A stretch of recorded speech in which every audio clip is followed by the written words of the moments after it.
because it was definitely that, definitely gross. It was nasty.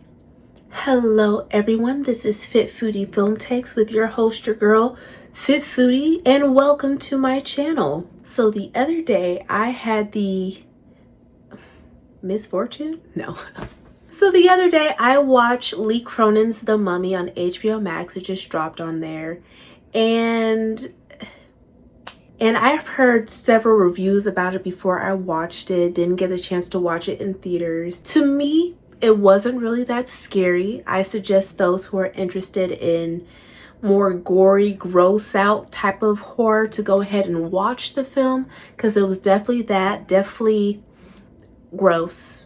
It was nasty. But it was an interesting film, interesting enough for me to make a video on it, because that film reminded me of 2018 Hereditary. If you haven't seen that movie, I suggest you go and watch it.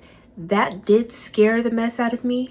And before we get into anything, just some disclaimers. I'm going to be talking about death and loss in the realest way possible outside of the films. So if that is too much for your mentals, for your mental health today, trust me, I understand. Go ahead and click off this video and I'll see you next time. And also there are going to be some spoilers. So if you haven't watched it and you want to watch it, go ahead and exit the video, because I'm going to be talking about details inside of the films, both Hereditary and Lee Cronin's The Mummy. Lee Cronin's The Mummy is a 2026 supernatural horror film written and directed by Lee Cronin, a reimagining of the Mummy franchise based around the Nasmaranian, an ancient Egyptian demon that possesses victims with exorcism themes. The film stars Jack Reiner, Leia Costa, Meg Calloway, Natalie Grace, Veronica Falcone. The film follows a family who is reunited with their long missing mummified daughter and realizes something is wrong with her. Hereditary is a 2018 American supernatural psychological horror film written and directed by Ari Aster in his feature directorial debut, starring Toni Collette, Alex Wolff, Millie Shapiro, Ann Dowd, and Gabrielle Byrne. The film follows Annie Graham Collette, a grieving miniature artist who uncovers disturbing secrets about her recently deceased mother. She is subsequently tormented by sinister paranormal occurrences along with her husband Steve Byrne and their children Peter Wolf and Charlie Shapiro. I originally watched Hereditary back when it came out, I guess 2018, and the reason why I watched it was because it starred Toni Collette, and I love her. I love her acting. Anything that she's in, I go and watch it. I thought, based on the description of the movie, that it was going to be drama based, and boy was I wrong. And boy, wow, going to sleep that night was very hard. I had to make sure everything was closed and locked up because it bothered me that much. But you know, hey.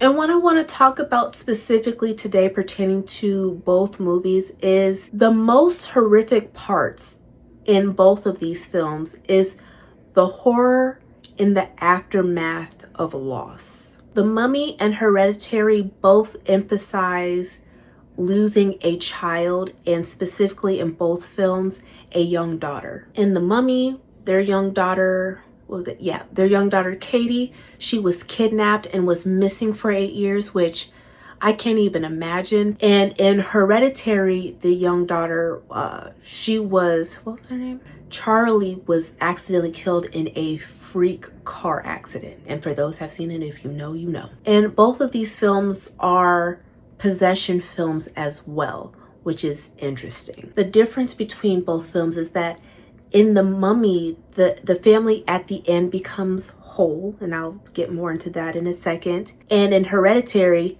everyone is killed. The whole family is gutted and destroyed. What is overwhelming to me or prominent about these films is the unspoken in between. So some backstory, now let's get into it. It is often said that children should outlive their parents. They should be safe, they should be protected. But when that doesn't happen, what is left? And that's what both of these films emphasize. Grief, despair, anguish, defeat.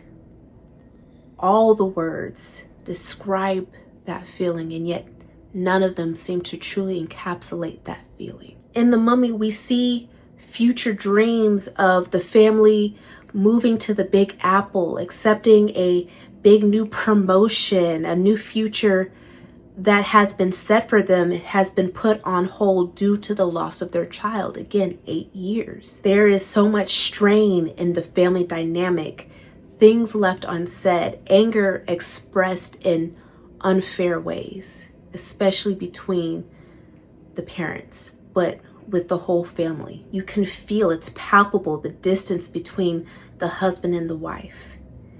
And then later on, harsh words are thrown between them due to feelings of guilt for not being there for their daughter to protect her the way they know they should have. In Hereditary, it's the most horrific ways to find your deceased child. Again, in the film, all that was left in the car after that accident was Charlie's body without a head.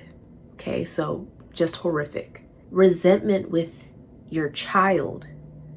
Toni Collette resented her son who was driving the car during that accident, who inherently caused that accident. Finding ways to connect to others who may understand. Toni Collette going to grief support groups and putting her trust in strangers who could exploit her grief, and that's what ends up happening.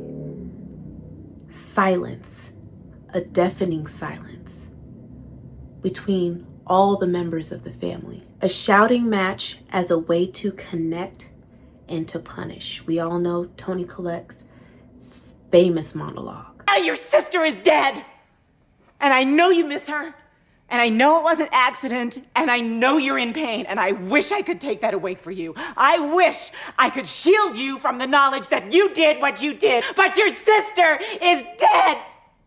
She is gone forever. And what a waste.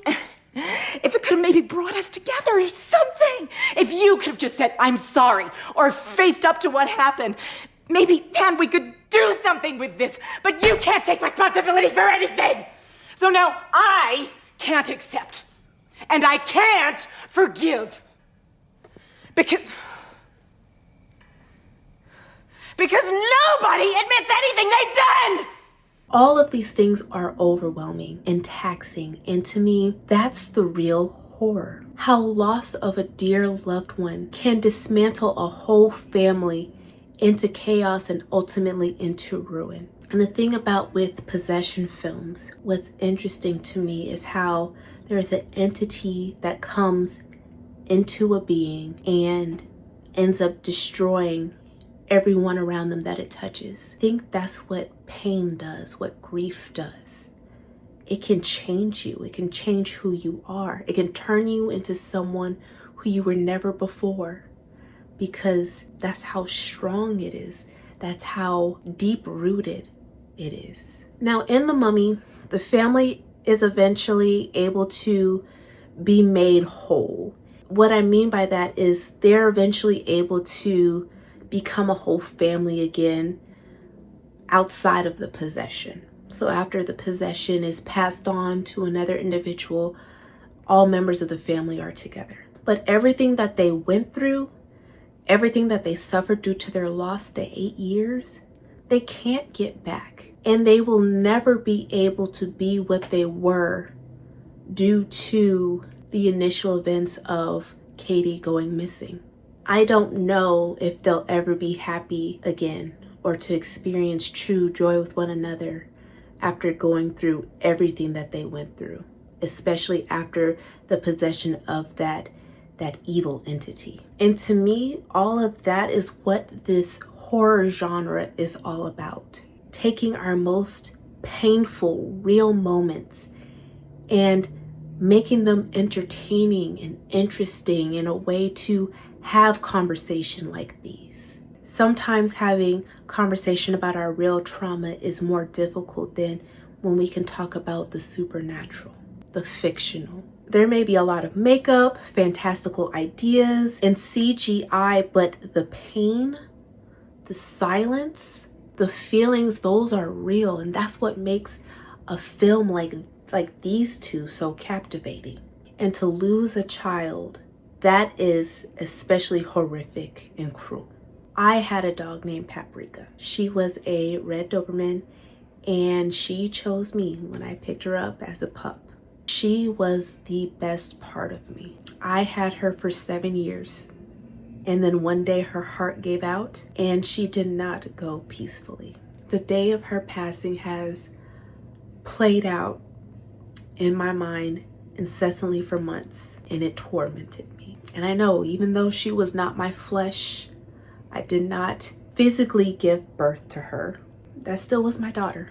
That was my child, and I miss her every day. Some days I can speak about her fondly and smile, and some days just the thought of her breaks me down. And my point in sharing all this, not to get too off our subject, is that I know that feeling. I know it well. And for those who have experienced losing a child, I am so sorry. Truly and deeply. Children of all kinds.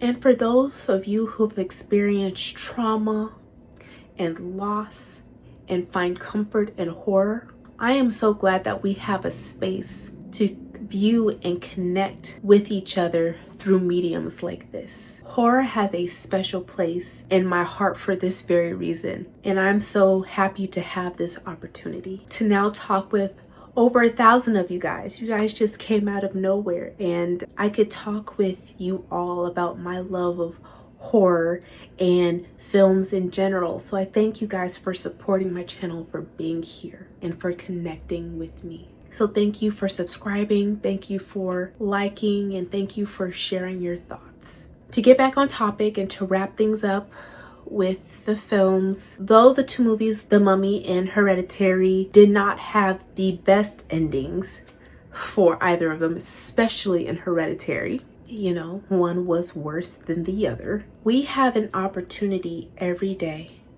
to face our pain, our loss, our horrors, and to move forward to have much better endings. We will never truly fully move on. That loss will always stay with us. But I heard from a person once that when we cross someone who had someone special pass, to ask them about their favorite memories of their loved ones. So I'll share mine about Paprika. When we lived in Cali, I decided to take Paprika to the dog beach with my friend, and it was a beautiful summer day. Not too hot, nice breeze, just gorgeous. And I didn't know how she would react to the ocean. It was her first time. And when we got to the sand, I let her off her lead, and she took a few steps ahead of me, looked back, and then she sped off, just took off towards the shore. And man, I wish you guys could have seen her run. She was so beautiful. And she had a blast. Sniffing at her dogs, sitting in random people's laps. She wasn't a big dog, sitting in other people's laps, drinking the salt water like the hard-headed little girl that she was. So hard-headed. But she was free. So free to be as fast and as agile as she could, especially in the water. I love seeing her red coat glisten from the sun, and her little nubby tail wag. I knew for a fact in that moment that she was happy. And I'm so blessed that I have that memory to keep for the rest of my life. And that's all I have to say about that. Thank you guys again for watching my video, for subscribing and liking and just supporting me and my channel. I appreciate all of y'all's support, and I would love to hear down in the comments for your guys' favorite moments of your loved ones who are no longer here. Make sure to eat well, drink well, rest well, move your body. And until next time, ciao.